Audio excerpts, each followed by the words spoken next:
السلام علیکم، امید ہے کہ آپ سب لوگ خیر خیریت سے ہوں گے۔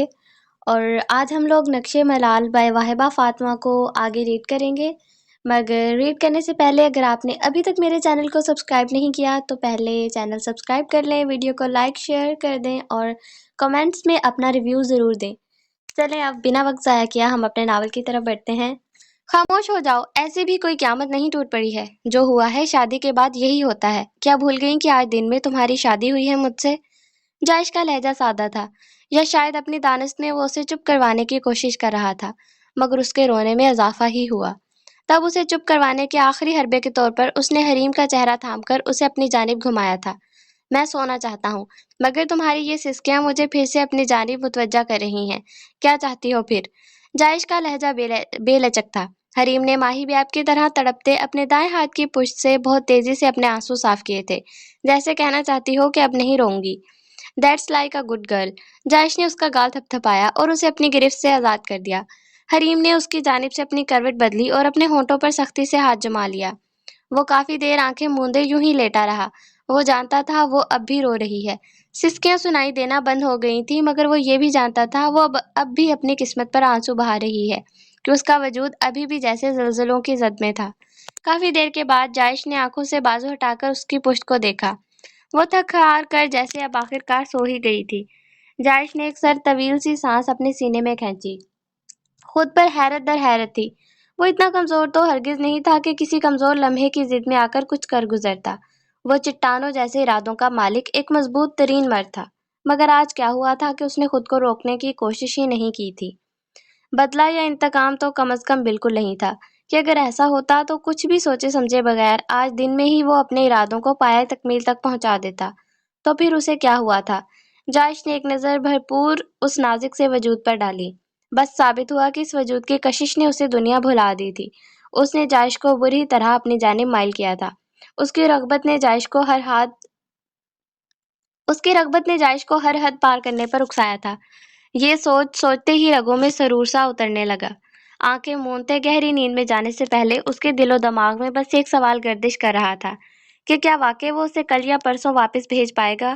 گہری نیند میں جانے سے پہلے دل نے دماغ کے کان میں دھیمی سی سرگوشی کی تھی، نہیں۔ صبح جائش کی آنکھ جلد کھل گئی، کیونکہ زمینوں پر جانے کی وجہ سے اسے صبح خیزی کی عادت تھی۔ وہ اٹھا اور بے اختیار نگاہ اپنے پہلو میں کمفرٹر میں گٹھری سے بنے اس وجود پر اٹھی۔ اس کی نگاہوں میں اب انتقام یا بدلے کی لپک کے بجائے ایک نرمی تھی۔ وہ جو رات رو رو کر سوئی تھی، جائش نہیں چاہتا تھا اس کے آرام میں خلل پیدا ہو۔ تبھی بغیر آواز کیے اٹھا اور ڈریسنگ سے اپنا ڈریس لے کر واش روم چلا گیا۔ وہ فریش ہو کر گیلے بالوں میں ہاتھ پھیرتا باہر آیا تو وہ ہنوز منہ سر لپٹے سو رہی تھی۔ دل میں خواہش پیدا ہوئی کہ باہر نکلنے سے پہلے اسے ایک نظر دیکھ لے۔ وہ تیار ہوا۔ سردار جائش جہانگیر، تمہیں ہو کیا رہا ہے؟ What's wrong with you? اس نے سر جھٹکا۔ مکمل تیار ہوا، ڈریسنگ مرر سے بار بار نگاہ بیڈ کی جانب اٹھ رہی تھی۔ وہ بے حس و حرکت ہنوز بغیر ہلے جامد سی لیٹی ہوئی تھی۔ ایسے مردوں کے جیسے بغیر ہلے جلے بھلا کون سوتا ہے؟ وہ جھنجھلایا۔ شو ریکنگ سے اپنے شوز نکال کر پہنے اور تیزی سے باہر نکل گیا۔ وہ 9 سے 10 بجے کے قریب حویلی واپس لوٹا تھا۔ قدم تیزی سے اپنے کمرے کی جانب بڑھ رہے تھے جب لاؤنج سے گزرتے رفیق نے اسے پکارا۔ سردار جی۔ وہ رکا۔ اس نے ہنکارا بھرا۔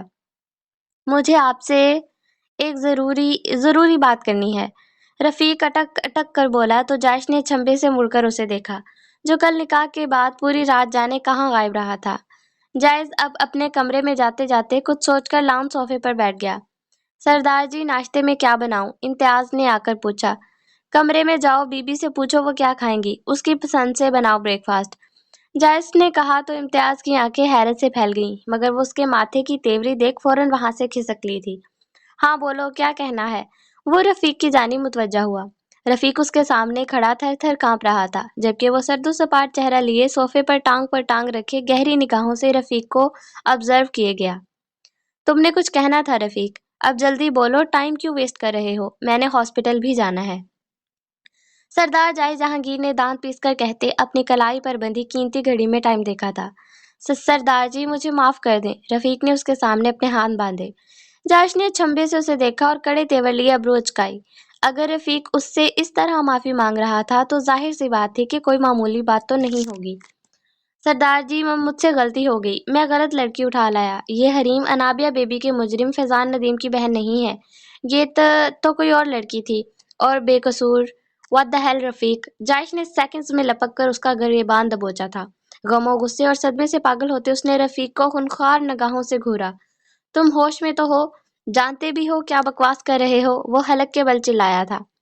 آسمان سر پر ٹوٹنا اور پیروں تلے سے زمین سرکنا کیا ہوتا ہے سردار جائش جہانگیر کو ابھی ابھی پتہ چلا۔ بدقسمتی سے یہ سچ ہے سردار جی، وہ روتے ہوئے بولا تھا۔ جائش نے اسے خود سے دور پھینکا۔ دھماکے کی آواز سے رفیق شیشے کی ٹیبل پر گرا اور ٹیبل الٹ کر چکنا چور ہو گیا۔ اس سے پہلے میں تمہارے ٹکڑے ٹکڑے کر کے اپنے کتوں کو کھلا دوں، دفع ہو جاؤ یہاں سے۔ وہ پھر اپنی پوری طاقت لگا کر چلایا تو رفیق تیزی سے وہاں سے نکلا تھا۔ جائش اپنے بال مٹھیوں میں جکڑتا زمین پر دو زانوں بیٹھتا چلا گیا۔ اس کا انتقام اور اس کا بدلہ اس کے منہ پر مارا گیا تھا۔ اگر اس کی بہن برباد ہوئی تھی تو آج وہ خود ایک گھناؤنے عمل کا مرتکب ہوتے سفاکی اور ظلم و بربریت کی انتہا پر کھڑا تھا، جس کے بدلے نے ایک معصوم کی ہستی بستی زندگی برباد کر دی تھی۔ وہ کافی دیر وہیں زمین پر بیٹھا کسی غیر مرئی نقطے کو گھورے گیا۔ دماغ سے جیسے سوچنے سمجھنے کی صلاحیت مفقود ہو چکی تھی کہ وہ جب سے یہاں آئی تھی وہ اس سے اندھوں کی طرح بدسلوکی کر رہا تھا۔